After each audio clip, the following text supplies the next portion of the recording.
어느 공동체든 그 공동체가 자리 잡는 데까지는 늘 숨은 공로자가 있기 마련입니다. 모세나 여호수아 같이 1인자가 되어서 탁월한 리더십으로 공동체를 이끌어가는 사람이 있는가 하면 공동체가 유지되고 또 생명력을 갖도록 하는 데 있어서 보이지 않게 수고하는 큰 일을 감당하는 또 인물들이 있습니다. 오늘 이 본문에 나오는 갈렙이 바로 대표적인 사람이라고 할 수 있어요. 갈렙이 어떤 인물인지 여러분 기억하시죠? 모세가 정탐꾼을 보냈을 때 그 무서운 아낙 사람들을 보고 그들은 우리의 밥이다 라고 말했던 사람이 바로 이 갈렙입니다. 다른 10명의 정탐꾼은 그들에 비하면 우리는 메뚜기다 라고 이야기했고 결국 그들의 그 보고 때문에 온 회중이 흔들리면서 하나님은 40년 동안 이스라엘 백성들을 광야에서 방황하게 만드셨죠. 그래서 그 40년 동안 방황하는 가운데 10명의 정탐꾼은 물론이거니와 함께 광야를 출발했던 광야 1세대들은 다 광야에서 죽게 되었고 그들은 우리의 밥이다라고 했던 갈렙과 여호수아 이 둘만 가나안 땅에 들어오게 됩니다. 그 여호수아서가 1장부터 쭉 지금까지 살펴오는 가운데 이전까지는 여호수아가 주인공이었다면 오늘 14장에서만큼은 갈렙이 이제 주인공으로 등장하게 돼요. 이 갈렙의 모습을 가만히 묵상해 보면 이 갈렙의 모습 속에서 예수님의 모습이 연상되는 경우가 많이 있습니다. 그래서 오늘 이 본문 안에서 나타나는 갈렙을 통해서 갈렙의 모습에 있는 예수님을 한번 살펴보려고 해요. 이 갈렙의 입장에서 볼 때 광야 1세대가 다 죽고 나서 여호수아와 자신만 생존해 있으니까 솔직히 말해서 잘난 척 할 만하지 않습니까? 거봐 내 말이 맞지 않냐고 이렇게 말할 수 있습니다. 그러니까 앞으로 내 말 잘 귀담아 들으라고 내 말 안 들어서 이렇게 되지 않았냐고 충분히 그렇게 말할 수 있죠. 또 그럴 만한 자격이 충분히 됩니다. 근데 갈렙은 그렇게 하지 않았어요. 오늘 10절 말씀 같이 한번 읽어볼까요? 오늘 말씀이 10절 말씀 시작. 이제 보소서 여호와께서 이 말씀을 모세에게 이르신 때로부터 이스라엘이 광야에서 방황한 이 45년 동안을 여호와께서 말씀하신 대로 나를 생존하게 하셨나이다. 오늘 내가 85세로되 이 10절 내용의 중간에 보면 갈렙이 내 말대로 된 것이 아니라 여호와께서 말씀하신 대로 내가 생존하였다라고 말을 하거든요. 내 말대로 된 것이 아니라 여호와의 말씀하신 대로 됐다라고 하면서 자신의 공로는 없다라는 것을 이야기해요. 갈렙은 45년 전 하나님의 그 약속의 말씀을 그는 기억하고 지금까지 때를 기다려온 것 같습니다. 그때 이야기했던 아낙 자손들, 그 10명의 정탐꾼이 보기에 우리가 메뚜기, 그들이 보기에 우리는 메뚜기와 같은 존재라고 할 만큼 강해 보이는 그 아낙 자손을 맞닥뜨리는 현장에 오게 되니까 이제 그 45년 전에 했던 약속의 말씀을 그가 붙잡고 이제 등장하게 되는 거죠. 근데 이전까지는 갈렙이 성경 어디에도 나오지 않아요. 그동안 전쟁을 많이 치렀는데 그 전쟁에서 갈렙이 어떤 역할을 했는지 성경에 언급하지 않습니다.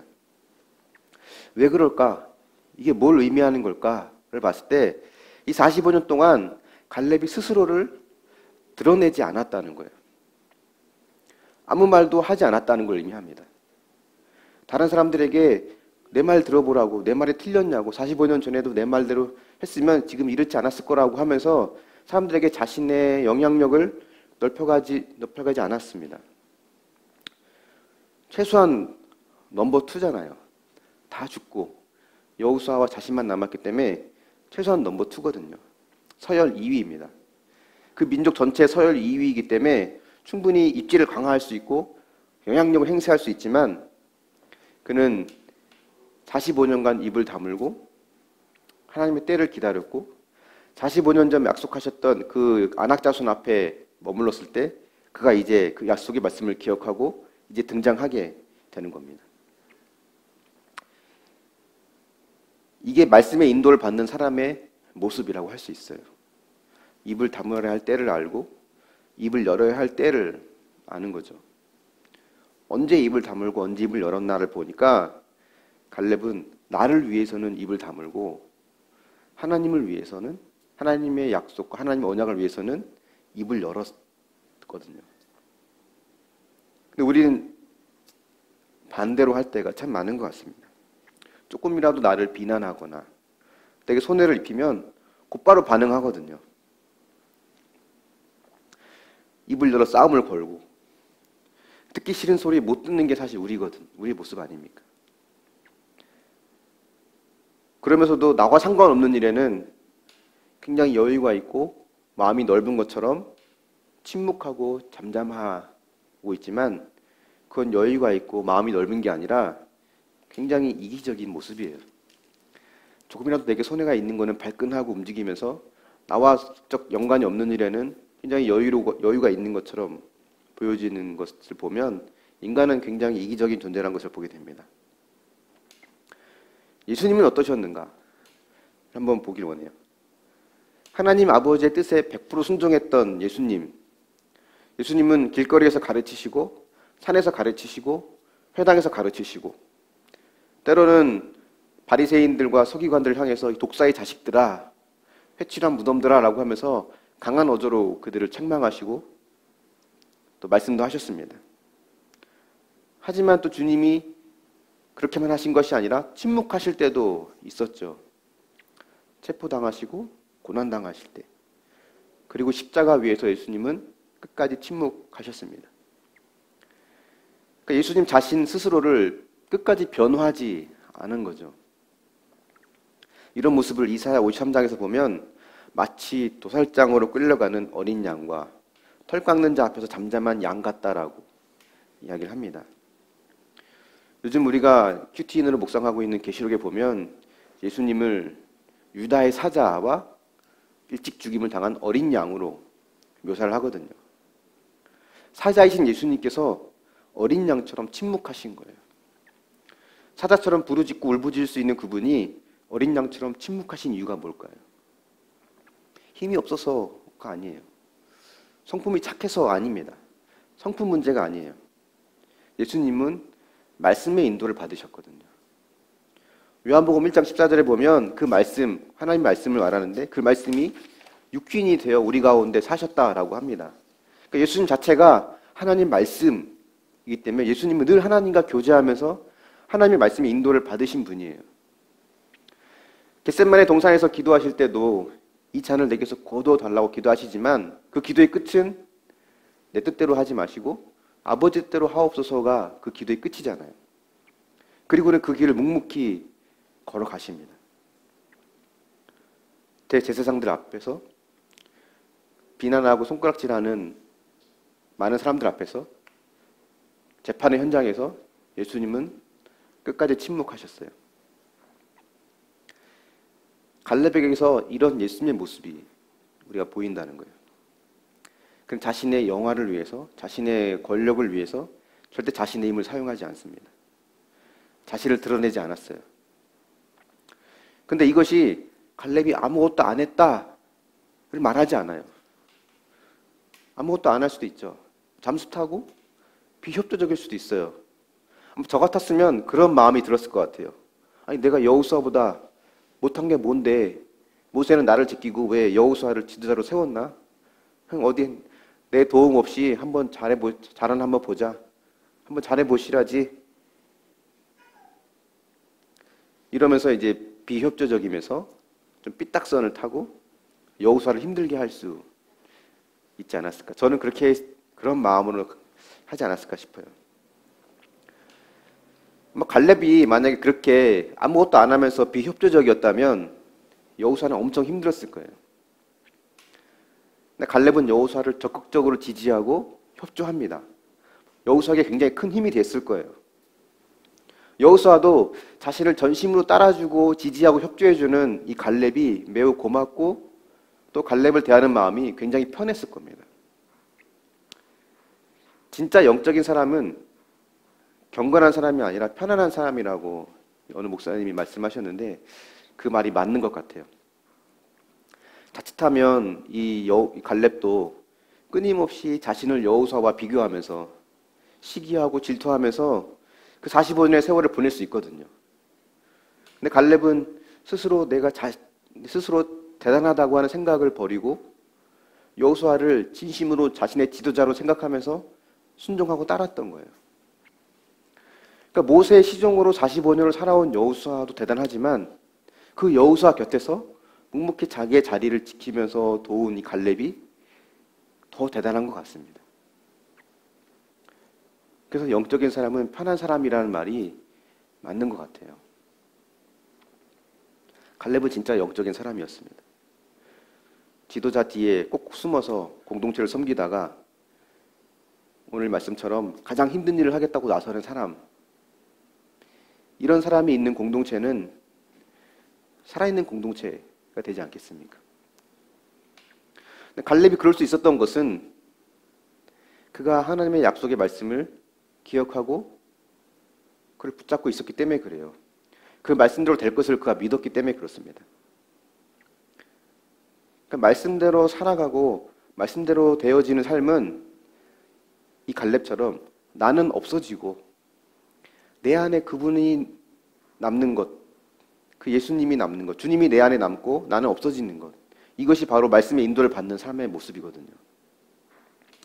말씀의 인도를 받는다는 것이 내가 강해지고 성공한다는 것, 승리한다는 것, 이것만을 뜻하지 않습니다. 사실은 그렇지 않을 때가 더 많은 것 같아요, 우리 인생에. 그 말씀의 인도를 받는다는 것은 모든 상황 속에서 날마다 내 죄를 보고 그 가운데 나를 부인하고 내 안에 주님이 살아 역사할 수 있도록 나를 십자가에 내어드리는 것, 그리고 고난과 아픔의 시간이 있을 때 말씀을 통해서 내 속에 있는 악을 보고 이런 악한 나를 사랑하셔서 놓지 않고 계시는 주님의 사랑을 붙잡고 있는 것, 이게 말씀의 인도를 받고 살아가는 사람의 모습이라고 할 수 있죠. 갈렙이 그랬고 예수님이 그랬습니다. 여러분은 무엇의 인도를 받고 살아가고 있습니까? 갈렙 속에 있는 예수님의 모습 첫 번째가 뭐냐면 말씀의 인도를 받는다는 거였어요. 한번 적용해 보십시오. 말씀의 인도를 받고 있습니까?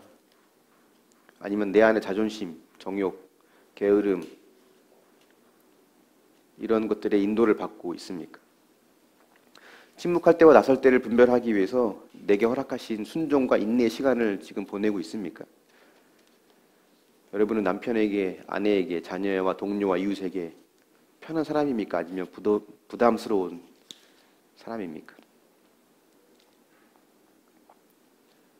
두 번째를 보기 원하는데요. 지금까지 자신을 숨기고 드러내지 않았던 갈렙이 이제 여호수아에게 찾아옵니다. 그리고 한 말이 뭐냐면 땅을 달라는 거였어요. 지금 이제 본격적으로 땅을 분배하려고 하거든요. 근데 갈렙이 와서 나 먼저 땅을 달라고 합니다. 전쟁을 할 때는 그가 언급되지 않았는데 땅을 분배하니까 그가 전면에 나서게 돼요. 왜 그랬을까요? 자신이 여호수아 다음으로 서열이 높으니까 좋은 땅을 나에게 먼저 배정해달라고 하는 그런 마음이었을까요?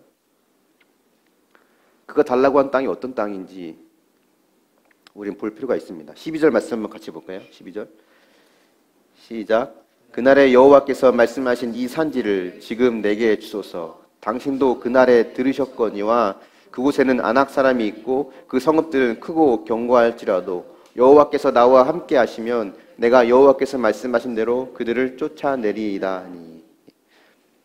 이 갈렙이 달라고 요구한 땅은 헤브론 땅입니다. 이 헤브론 땅은 누구도 가기 싫어하는 땅이었어요.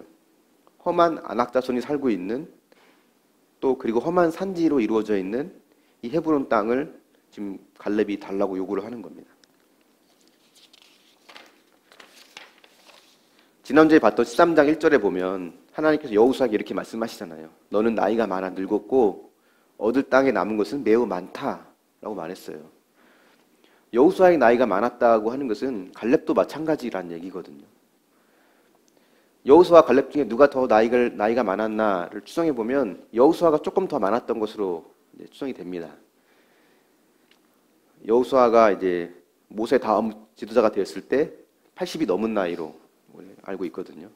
근데 오늘 7년 정도의 가나안 전쟁을 끝나고 갈렙이 내 나이가 85세라고 한 걸 보면 여호수아가 조금 더 나이가 갈렙보다는 있었던 것 같아요.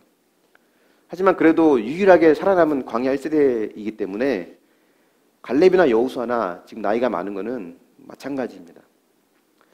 지난주에 말씀 여러분 기억하실지 모르겠지만 나이가 많아 늙었고 얻을 땅에 남은 것이 많다라고 한 이 말 속에 담겨있는 의미 중 하나는 뭐냐면 나이가 많은 것과 땅을 얻는 것에는 서로 상관관계가 없다라고 말씀드렸어요. 기억나십니까? 나이가 많아 늙었고 그래서 아직 얻지 못한 땅이 많다라고 쓰지 않고 나이가 많아 늙었고 또 얻을 땅이 많이 남았다라고 하는 것은 나이와 땅에 서로 상관없다는 것. 왜 그러냐면 그것은 이 싸움은 하나님이 싸우시는 싸움이기 때문에 그렇다라고 말씀을 드렸죠. 근데 이 13장 1절에 나왔던 하나님의 말씀, 나이가 많아 늙었고 얻을 땅이 많다라고 하는 이 말씀의 첫 번째 모델로 14장에서 갈렙이 짠 하고 나타나는 거예요. 하나님 말씀을 가장 먼저 적용한 사람이 오늘 이 갈렙입니다. 갈렙이 이렇게 나올 때 여호수아가 굉장히 고마웠을 것 같아요. 그 심정이 좀 조금 보입니다. 하나님께서 이 땅을 차지할 거다. 저 무서운 아낙 자손들도 너희 손에 붙이셨다라고 여호수아가 이야기를 했겠죠. 하지만 아무도 그 땅을 차지하려고 하지 않아요. 힘드니까, 희생을 치러야 되니까. 근데 그런 상황 속에 있을 때 갈렙이 나서서 그 땅을 차지해 주니까 여호수아가 고마웠을 것 같아요. 목회자 입장에서 이 여호수아의 마음이 조금 보여집니다. 말씀을 묵상해야 됩니다. 말씀을 보면서 내 죄를 봐야 합니다. 회개가 최고의 감정이에요. 하나님은 100% 옳고 나는 100% 죄인입니다. 악하고 이기적인 나 때문에 내 자녀가 수고하고 내 남편과 아내가 수고하고 있고 공동체가 수고하고 있는 겁니다. 이런 이야기를 끊임없이 누누이 이야기했을 때 말씀을 묵상하면서 자기 죄를 보고 회개하면서 말씀대로 살아내거나 또 그렇게 살아내기 위해서 몸부림치는 성도들 한 사람 한 사람을 보면 정말 고맙고 감사하더라고요. 그러니까 이렇게 보는 나도 고맙고 감사한데 하나님은 얼마나 기뻐하실까라는 생각을 하게 돼요. 사실 저도 이렇게 이야기한 저 자신도 묵상하면서 말씀대로 살아내지 못할 때가 많습니다. 여전히 내 속에 있는 음란과 게으름, 욕심, 여전히 이 문제는 나를 괴롭히고 있고 그래서 가끔 성도들의 힘든 삶을 보면 내가 아직 무슨 회개하지 않은 죄가 있나? 이런 생각도 들기도 하고 나 때문에 그 사람들이 고생하고 수고하는 것 같아서 때로는 얼굴 보기 미안하고 죄송스럽기도 하고 할 때가 많이 있어요. 양은 목자를 잘 만나야 되는데 나보다 더 좋은 목사를 만났으면 지금보다 좀 나아지지 않았을까? 이런 마음도 들기도 합니다. 근데 이런 마음이 들었을 때 갈렙처럼 짠하고 그 말씀대로 살아내주는 누군가가 있을 때 여호수아가 얼마나 감사하고 고마웠을까 생각이 들어요. 진짜 신앙은 생활 속에서 말씀대로 살아내는 것이거든요. 근데 말씀대로 사는 것이 쉽지 않습니다. 어려워요. 우리의 부패한 본성은 말씀대로 사는 것보다 말씀과 반대로 사는 게 더 쉽잖아요. 그래서 우리는 자주 실패하고 넘어집니다. 갈렙이 모든 사람이 꺼려하는 헤브론을 달라고 하는 것은 내가 말씀대로 살아내겠다는 믿음의 고백이거든요. 의지입니다. 어떤 희생과 대가도 내가 감수하겠다. 심지어 죽으면 죽으리단 마음으로 가는 거예요. 나만 죽으면 다행이게요. 내 가족도 죽을 수 있는 상황이거든요. 물론 하나님께서 말씀대로 전쟁에 승리하게 하시지만 그 과정에서 어떤 희생을 치러야 할지는 아직 모르는 일이에요. 그래서 죽으면 죽으리다는 마음으로 가는 겁니다. 근데 늘 우리는, 저를 비롯한 우리는 죽으면 죽으리다가 아니라 죽어도 그렇게는 못해가 늘 우리의 주제가거든요. 절대 그렇게 할 수 없어가. 어렵죠. 내 힘으로 불가능합니다. 그래서 우리는 실패하고 넘어질 수밖에 없어요. 하지만 우리는 이걸 기억해야 될 것 같아요. 주님은 실패하고 넘어진 이런 나도 사랑하십니다. 내가 아파할 때 누구보다 아픈 분이 바로 주님이세요. 내가 승리하고 이겼을 때 그 승리를 누구보다 기뻐하시는 분이 바로 주님이십니다. 십자가에서 자기 목숨을 내어주기까지 나를 사랑하신 그 예수님, 그분 끝까지 나를 포기하지 않기 때문에 때론 내가 넘어지고 좌절하고 쓰러졌을 때도 그분은 나의 연약함을 안타까워하시며 내게 손을 내밀어 주십니다. 험난한 나의 헤브론 어떻게 정복할 수 있을까요? 정복하기 힘든 저 안악자손들 어떻게 내가 이길 수 있을까요?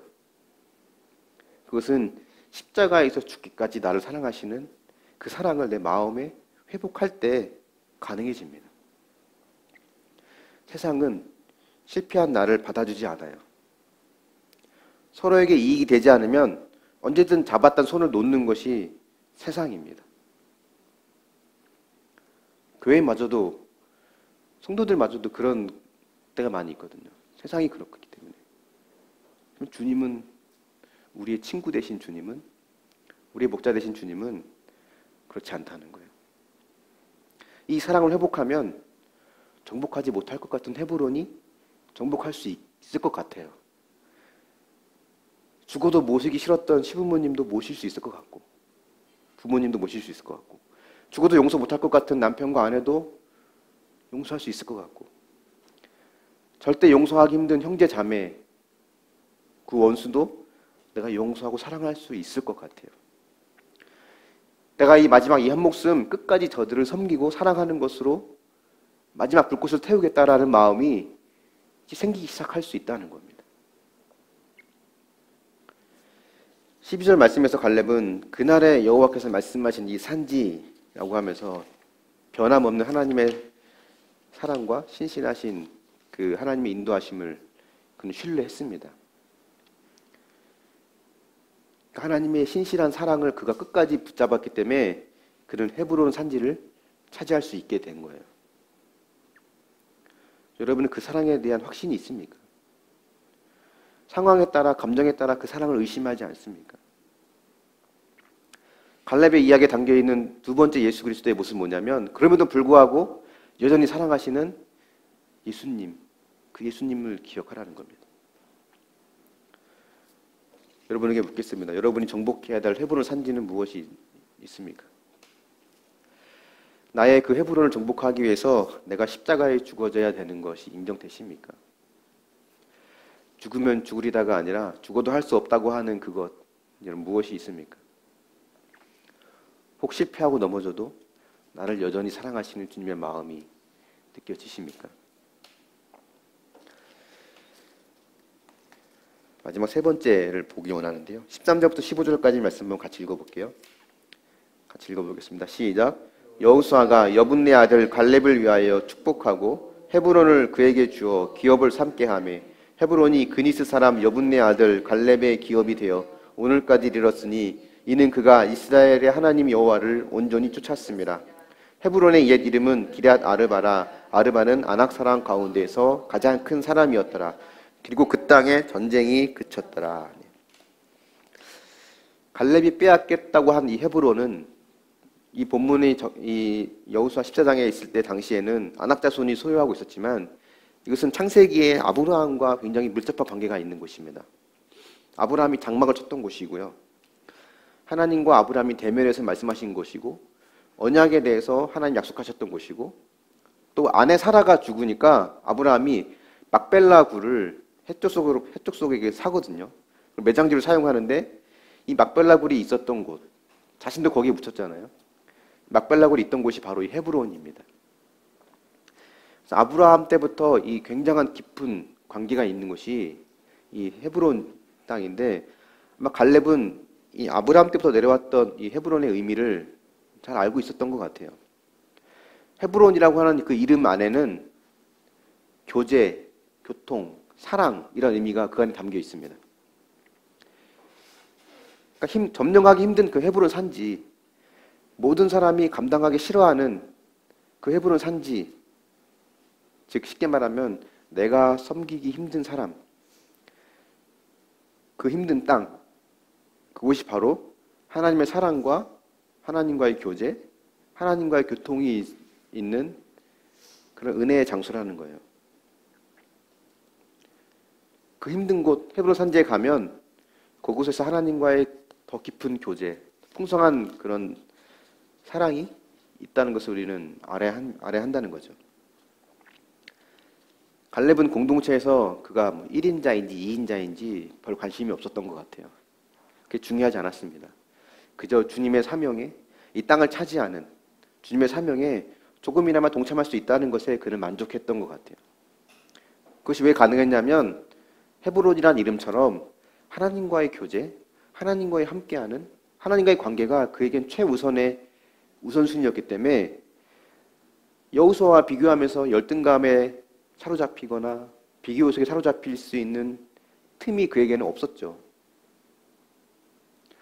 이 땅에 있는 어떤 힘든 환경도, 어떤 힘든 사람을 내가 만나더라도 그걸 통해서 나는 하나님과 교제하고 하나님과 함께하는 은혜를 또 누릴 수 있기 때문에 그 환경은 전혀 내게 문제가 되지 않습니다. 그렇기 때문에 이 갈렙이야말로 비록 헤브론 산지는 험난한 산지라 할지라도 이 험난한 곳에서 갈렙은 진짜 천국의 삶을 살았던 것 같아요. 비교하지 않는 삶이 정말 천국 같은 삶이지 않겠습니까? 우린 늘 비교하며 살잖아요.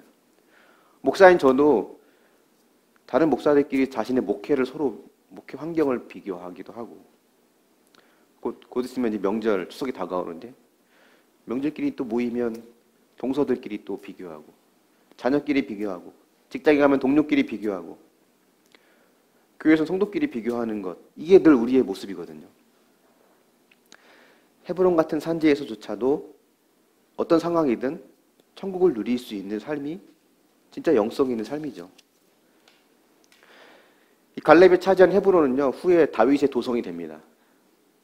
다윗이 왕으로 등극하면서 제일 먼저 남유다 지역의 이제 왕이 되고 그 위에 사울의 세력들이 완전히 이제 사라졌을 때 이제 이스라엘 전체의 왕이 되는데, 이스라엘 전체의 왕이 될 때는 예루살렘을 수도로 정하지만 남유다만 정복해 있을 때에는 이 헤브론이 수도가 되거든요. 임시 수도예요, 쉽게 말하면. 그만큼 중요한 곳이죠.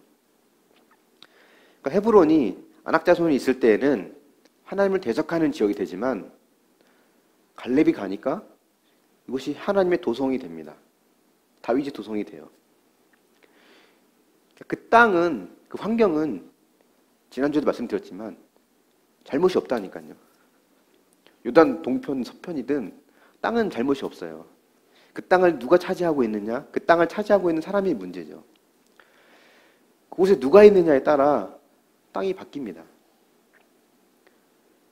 그러니까 문제는 그 환경이 문제가 아니라 달라지지 않는 내가 문제인 거죠. 누가 그 집에 있느냐, 누가 그 교회에 있느냐, 누가 그 공동체에 있느냐에 따라 그곳이 축복의 근원이 되기도 하고 또 하나님과 상관없는 또 그런 장소가 되기도 합니다.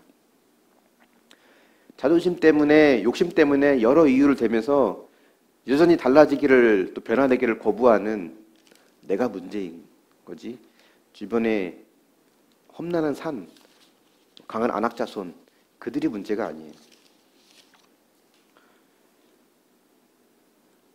그렇기 때문에 우리는 잘 먹고 잘 사는 좋은 환경이 우리 인생의 목표가 되어서는 안 됩니다. 그런 시각이라면 헤브론 산지를 가지려고 하지 않겠죠. 루벤을 보십시오. 루벤. 잘 먹고 잘 사는 것이 인생의 목표였거든요. 그래서 거룩을 가장 먼저 잃어버립니다.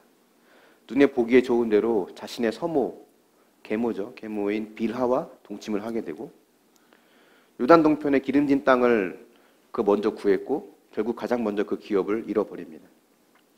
아브라함과 롯을 비교해 보십시오. 롯이 눈에 보기에 좋은 소돔과 고모라 땅을 고르거든요.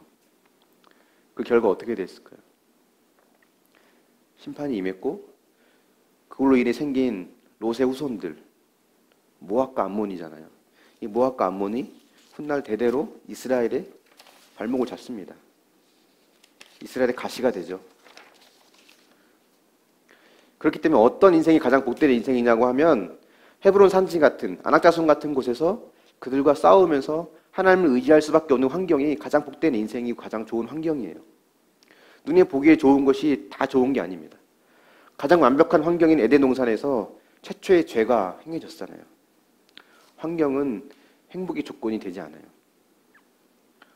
오늘 내가 주님 때문에 가장 힘든 일을 내가 하고자 하는 것, 갈렙처럼 주님을 위해서 가장 힘든 헤브론 산지를 내가 정복하기 위해서 나를 부인하고 죽으면 죽으리다의 마음으로 가는 것이 가장 좋은 땅을 얻는 비결이 됩니다.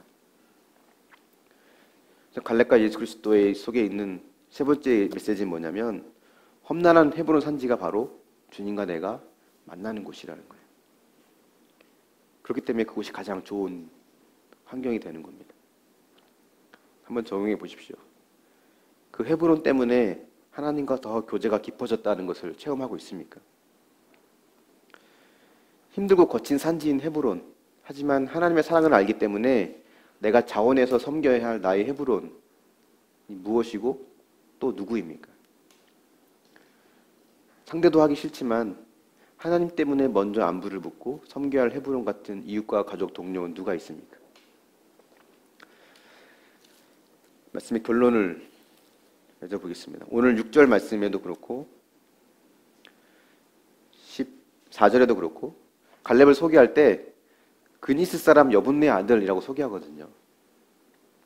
갈렙은 유다 지파에 속해 있어요. 근데 그니스 사람이라고 할 때 그니스는요 사실 이방 지역입니다.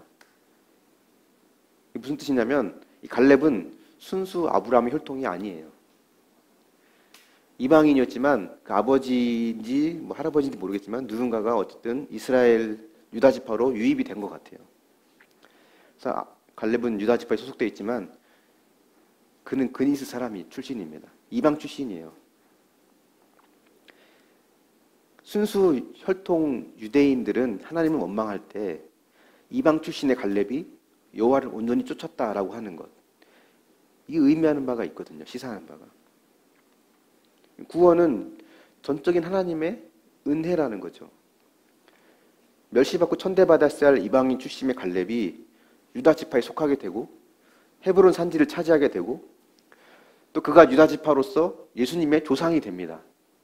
이 갈렙의 인생은 우리의 삶과도 마찬가지예요. 사실 우리도 이방인 출신은 아니에요. 우리가 뭐 이스라엘 출신도 아니고 다 이방 출신이죠. 이런 나를 은혜로 하나님께서 구원해 주셨기 때문에 우리는 하나님의 자녀가 되어서 영적 유다 지파가 됩니다. 그리고 예수님의 족보에 예수님의 계열에 우리 같이 이름이 기록되게 되죠.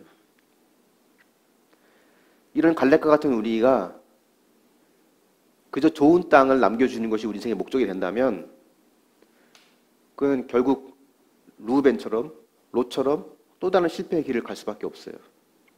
좋은 것을 남겨주려고 애쓰다 보면 그 좋은 것이 나중에 분쟁의 씨앗이 되더라고요. 잘 먹고 잘 사는 것이 결코 우리의 목적이 될 수 없습니다. 때론 가족의 구원을 위해서, 영적인 기업을 위해서, 나의 거룩을 위해서 힘든 산지를 달라고 할 수 있어야 돼요. 근데 우리는 늘 실패하죠.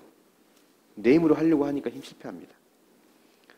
이 실패 속에서 그럼에도 불구하고 여전히 나를 사랑하시는 주님의 신실한 사랑을 내가 기억하고 내 안에 그 사랑을 회복하는 것이 먼저 내 안에 있어야 되는 거예요. 그 사랑을 간직하고 있는 사람은 갈렙처럼 45년간 여호수아의 그늘에 가려져 있어도 힘들어하지 않습니다. 그게 문제가 되지 않아요. 험한 헤브론 산지도 차지할 수 있게 됩니다. 내가 정복할 수 없는 그 산지들, 내 힘으로 이길 수 없는 그 헤브론들, 그걸 정복할 수 있는 힘을 갖게 되죠.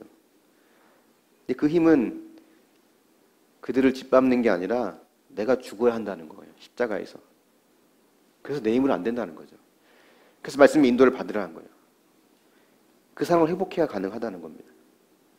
말씀으로 하루하루를 살아내고 어떤 상황에서든지 내 죄를 보면서 회개하는 마음으로 살아갈 때 그 헤브론에서 주님은 나를 만나주세요.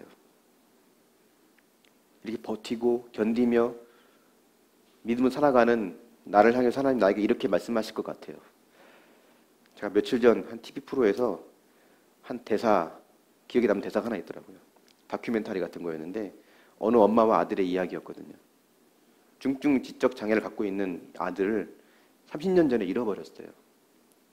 그러니까 중증 자기 이 지적 장애가 있으니까 자기 이름이 뭔지, 자기가 뭐 왜 있는지 의사 표현을 못 해요.